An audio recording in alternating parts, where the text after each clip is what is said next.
Welcome to kitchen diaries. ಇವತ್ತು ನಮ್ಮ kitchen ಡೈರಿಲಿ ಒಂದು ತುಂಬ ರುಚಿಕರವಾದಂಥ ಒಂದು ಸಾರು ರೆಸಿಪಿನ ನಿಮಗೆ ಮಾಡಿ ತೋರಿಸ್ತಾ ಇದ್ದೀನಿ. ಇದು ತುಂಬಾ ಚೆನ್ನಾಗಿರುತ್ತೆ. ಜ್ವರ ಬರೋ ಟೈಮಲ್ಲೆಲ್ಲ ಜ್ವರ ಬಂದು ನಾಲಿಗೆ ಎಲ್ಲ ಕೆಟ್ಟೋಗಿರುತ್ತಲ್ಲ, ಅಂಥ ಟೈಮಲ್ಲಿ ಈ ಸಾರನ್ನ ಮಾಡ್ಕೊಂಡು ತಿಂದರೆ ತುಂಬಾ ಹಿತ ಅನಿಸುತ್ತೆ. ಅದು ಹೇಗೆ ಮಾಡೋದಂತ ಇವತ್ತಿನ ವಿಡಿಯೋದಲ್ಲಿ ನೋಡೋಣ. ಮೊದಲಿಗೆ ನಾನು ಇಲ್ಲಿ 1.5 ಸ್ಪೂನಷ್ಟು ಕಾಳು ಮೆಣಸನ್ನ ತೊಗೊಂಡಿದ್ದೀನಿ. 1 ಸ್ಪೂನಷ್ಟು ಜೀರಿಗೆ, 1ರಿಂದ 1/4 ಸ್ಪೂನಷ್ಟು ಜೀರಿಗೆ ತೊಗೊಂಡಿದ್ದೀನಿ. ಹಾಗೆ 1 ಸ್ಪೂನಷ್ಟು ಅಕ್ಕಿ ತೊಗೊಂಡಿದ್ದೀನಿ. ಅಕ್ಕಿ ಯಾವುದಾದ್ರೂ ಪರವಾಗಿಲ್ಲ, ತೊಗೋಬೋದು. ಮತ್ತು ಇಲ್ಲಿ 3 ಒಣಗಿದ ಮೆಣಸಿನ್ಕಾಯಿ ತೊಗೊಂಡಿದ್ದೀನಿ. ಹಾಗೆ 1 ಸ್ಪೂನಷ್ಟು ಕಡಲೆಬೇಳೆ ತೊಗೊಂಡಿದ್ದೀನಿ. ಹಾಗೆ 1 ಸ್ಪೂನಷ್ಟು ಧನಿಯಾ ಕಾಳುಗಳನ್ನ ತೊಗೊಂಡಿದ್ದೀನಿ. ಇದನ್ನಿಷ್ಟನ್ನು ರೆಡಿ ಮಾಡಿ ಇಟ್ಕೊಂಡಿದ್ದೀನಿ. ಇದನ್ನು ನಾವು ಹುರಿದು ತೊಗೋಬೇಕಾಗತ್ತೆ. ಈಗ ಇದು ಸೈಡಲ್ಲಿರಲಿ. ಇದ್ರ ಜೊತೆಗೆ ನಾನು ಇಲ್ಲಿ ಸ್ವಲ್ಪ 50 ಗ್ರಾಮಷ್ಟು ಸಣ್ಣ ಈರುಳ್ಳಿ ಇರುತ್ತಲ್ಲ, ಅದನ್ನು ಸಿಪ್ಪೆ ತೆಗೆದು ತೊಳೆದಿಟ್ಕೊಂಡಿದ್ದೀನಿ. ಹಾಗೆ 2 ಬೆಳ್ಳುಳ್ಳಿನ ಸುಲಿದಿಟ್ಕೊಂಡಿದ್ದೀನಿ. ಈರುಳ್ಳಿಗಿಂತ ಬೆಳ್ಳುಳ್ಳಿ ಸ್ವಲ್ಪ ಜಾಸ್ತಿ ಹಾಕ್ಕೊಂಡ್ರೆ ಒಳ್ಳೆಯದು. ನಾನು ಸಮ ಪ್ರಮಾಣದಲ್ಲಿ ಹಾಕ್ಕೊಂಡಿದ್ದೀನಿ. ಸ್ವಲ್ಪ ಮೀಡಿಯಮ್ ಆಗೇ ಹಾಕ್ಕೊಂಡಿದ್ದೀನಿ. ಮತ್ತು ಇಲ್ಲಿ ನಾನು 1 ಮುಷ್ಟಿಯಷ್ಟು ಕರಿಬೇವು ಸೊಪ್ಪನ್ನ ತೊಳೆದು ತೆಗೆದಿಟ್ಕೊಂಡಿದ್ದೀನಿ. ಇದಿಷ್ಟು ರೆಡಿ ಮಾಡಿ ಇಟ್ಕೊಂಡಿದ್ದೀನಿ. ಇದ್ರ ಜೊತೆಗೆ 1 ನಿಂಬೆಹಣ್ಣು, ನೋಡಿ ನಿಂಬೆಹಣ್ಣು ಗಾತ್ರದಷ್ಟು ಹುಣಸೆ ಹಣ್ಣನ್ನು ನೆನೆಸ್ಕೊಳ್ತಾ ಇದ್ದೀನಿ. ಇಷ್ಟನ್ನು ರೆಡಿ ಮಾಡಿ ಇಟ್ಕೊಂಡಿದ್ದೀನಿ. ಈಗ ಏನು ಮಾಡಬೇಕಂದ್ರೆ, ಈಗ ನೋಡಿ ಸ್ಟವ್ ಮೇಲೆ ಒಂದು ಬಾಣಲಿ ಇಟ್ಕೊಂಡು ಅದಕ್ಕೆ 2 ಸ್ಪೂನಷ್ಟು ಎಣ್ಣೆನ ಸೇರಿಸ್ಕೊಳ್ತಾ ಇದ್ದೀನಿ.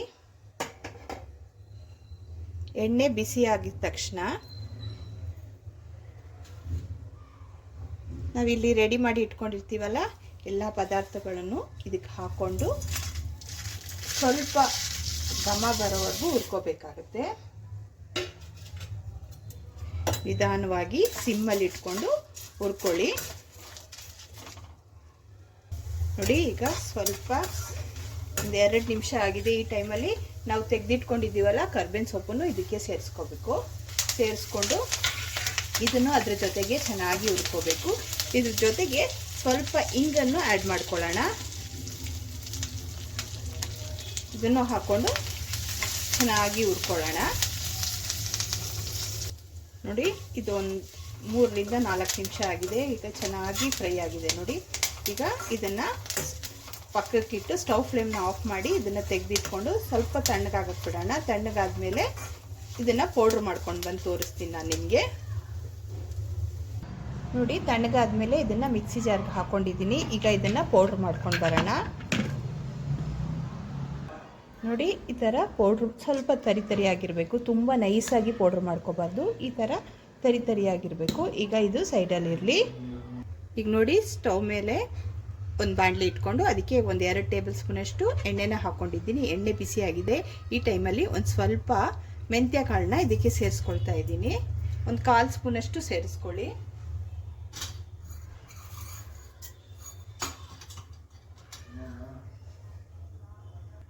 ಅದ್ರ ಜೊತೆಗೆ ಒಂದು ಅರ್ಧ ಸ್ಪೂನಷ್ಟು ಸಾಸಿವೆ ಕಾಳನ್ನು ಸೇರಿಸ್ಕೊಳ್ಳಿ. ಸಾಸಿವೆ ಚೆನ್ನಾಗಿ ಸಿಡಿಬೇಕು.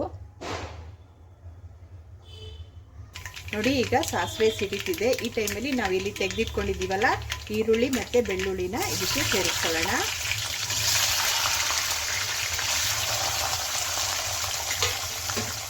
ಸೇರಿಸ್ಕೊಂಡು ಇದು ಚೆನ್ನಾಗಿ ಗೋಲ್ಡನ್ ಬ್ರೌನ್ ಆಗಬೇಕು. ಅಲ್ಲಿವರೆಗೂ ಎಣ್ಣೆಯಲ್ಲಿ ಇದನ್ನು ಹುರ್ಕೋಬೇಕಾಗುತ್ತೆ. ಇದ್ರ ಜೊತೆಗೇ ನಾನು ಸ್ವಲ್ಪ ಕರ್ಬೇವಿನ ಸೊಪ್ಪನ್ನು ಹಾಕ್ಕೊಳ್ತಾ ಇದ್ದೀನಿ. ನೋಡಿ, ಈಗ ಈರುಳ್ಳಿ ಬೆಳ್ಳುಳ್ಳಿ ಚೆನ್ನಾಗಿ ಗೋಲ್ಡನ್ ಬ್ರೌನ್ ಕಲರ್ ತಿರುಗಿದೆ. ಈ ಟೈಮಲ್ಲಿ ನಾವಿಲ್ಲಿ ಹುಣಸೆಹಣ್ಣನ್ನ ಇಟ್ಕೊಂಡಿದ್ವಲ್ಲ, ಅದನ್ನು ಹುಣಸೆಹಣ್ಣನ್ನ ಚೆನ್ನಾಗಿ ಕಿವುಚಿ ಅದ್ರ ನೀರನ್ನು ಸೇರಿಸ್ಕೊಳ್ತಾ ಇದ್ದೀನಿ. ಹುಣಸೆಹಣ್ಣನ್ನ ಸೇರಿಸ್ಕೊಂಡ್ಮೇಲೆ ಇಲ್ಲಿ ನಾನು 1/4 ಸ್ಪೂನಷ್ಟು ಅರಿಶಿನ ಪುಡಿ ಹಾಕ್ಕೊಳ್ತಾ ಇದ್ದೀನಿ. ಹಾಗೆಯೇ 1 ಸ್ಪೂನಷ್ಟು ಸಾರಿಗೆ ಹಾಕ್ಕೊಳ್ಳಲ್ವ ಸಾರಿನ ಪೌಡ್ರನ್ನ ಸೇರಿಸ್ಕೊಳ್ತಾ ಇದ್ದೀನಿ. ಅರ್ಧ ಚಿಕ್ಕ ಗ್ಲಾಸಲ್ಲಿ ಅರ್ಧ ಗ್ಲಾಸಷ್ಟು ನೀರನ್ನ ಹಾಕ್ಕೊಂಡಿದ್ದೀನಿ. ಮತ್ತು ಇದಕ್ಕೆ ರುಚಿಗೆ ತಕ್ಕಷ್ಟು ಉಪ್ಪನ್ನು ಈ ಟೈಮಲ್ಲಿ ಸೇರಿಸ್ಕೊಳ್ಳಿ. ಸೇರಿಸ್ಕೊಂಡು ಇದನ್ನು ಕುದಿಯೋದಕ್ಕೆ ಬಿಡಿ. ಇದನ್ನು ಒಂದು 5 ನಿಮಿಷ ಹಾಗೆ ಕ್ಲೋಸ್ ಮಾಡಿ ಕುದಿಯೋದಕ್ಕೆ ಬಿಡೋಣ. ನೋಡಿ, ಈಗ ಒಂದು 5 ನಿಮಿಷ ಆಗಿದೆ. ಓಪನ್ ಮಾಡಿ ನೋಡೋಣ. ನೋಡಿ, ಸಾರು ಸೈಡಲ್ಲೆಲ್ಲ ಎಣ್ಣೆ ಬಿಟ್ಕೊಂಡು ಕುದೀತಾ ಇದೆ. ಈ ಟೈಮಲ್ಲಿ ನಾವಿಲ್ಲಿ ರೆಡಿ ಮಾಡಿ ಇಟ್ಕೊಂಡಿದ್ವಲ್ಲ ಆ ಪೌಡ್ರನ್ನ ಒಂದು 2 ಸ್ಪೂನ್ ಇದಕ್ಕೆ ಸೇರಿಸ್ಕೊಳ್ಳೋಣ. ಸೇರಿಸ್ಕೊಂಡು ಮಿಕ್ಸ್ ಮಾಡಿ ಇನ್ನೊಂದು 5 ನಿಮಿಷ ಹಾಗೇನೆ ಕುದಿಯೋದಕ್ಕೆ ಬಿಡೋಣ.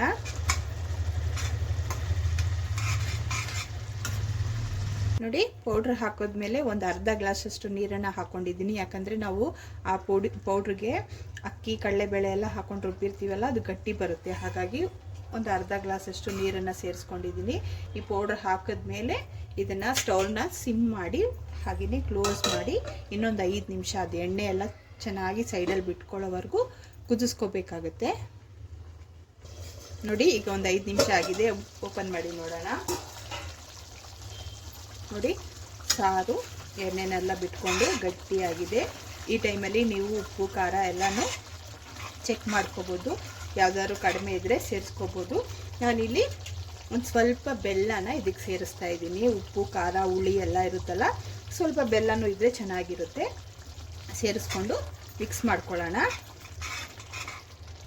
ನೋಡಿ, ಚೆನ್ನಾಗಿ ಕುದ್ದು ಗಟ್ಟಿ ಆದಮೇಲೆ ಸ್ಟವ್ ಫ್ಲೇಮ್ನ ಆಫ್ ಮಾಡ್ಕೋಬೇಕು. ಇದು ತುಂಬಾ ಟೇಸ್ಟ್ ಆಗಿರುತ್ತೆ. ನಾವು ಸ್ಟವ್ ಫ್ಲೇಮ್ನ ಆಫ್ ಮಾಡ್ಕೊಳ್ತೀನಿ. ಇದು ಬಿಸಿ ಅನ್ನದ ಜೊತೆಗೆ ಹಾಕೊಂಡು ತಿಂದರೆ ತುಂಬ ಟೇಸ್ಟಾಗಿರುತ್ತೆ. ನಾಲ್ಗೆಗೆ ರುಚಿ ಸಿಗದೆ ಇರುವಾಗ ಅಥವಾ ಜ್ವರ ಬಂದಿರೋ ಟೈಮಲ್ಲಿ ಈ ಥರ ಸಾರು ಮಾಡಿ ತಿಂದರೆ ನಾಲ್ಗೆಗೂ ಚೆನ್ನಾಗಿರುತ್ತೆ ಮತ್ತು ದೇಹಕ್ಕೂ ಒಳ್ಳೆಯದು. ಇದರಲ್ಲಿ ನಾವು ಬೆಳ್ಳುಳ್ಳಿ, ಈರುಳ್ಳಿ ಎಲ್ಲ ಯೂಸ್ ಮಾಡ್ಕೊಂಡು, ಪೆಪ್ಪರು, ಜೀರಿಗೆ ಎಲ್ಲ ಯೂಸ್ ಮಾಡ್ಕೊಂಡು ರೆಡಿ ಮಾಡಿದ್ದೀವಲ್ಲ, ಹಾಗಾಗಿ ದೇಹಕ್ಕೂ ತುಂಬಾ ಒಳ್ಳೆಯದು. ಇವತ್ತಿನ ರೆಸಿಪಿ ಏನಾದರೂ ನಿಮ್ಗೆ ಇಷ್ಟವಾದರೆ ಲೈಕ್ ಮಾಡಿ, ಶೇರ್ ಮಾಡಿ ಮತ್ತು ಸಬ್ಸ್ಕ್ರೈಬ್ ಮಾಡೋದನ್ನು ಖಂಡಿತ ಮರಿಬೇಡಿ.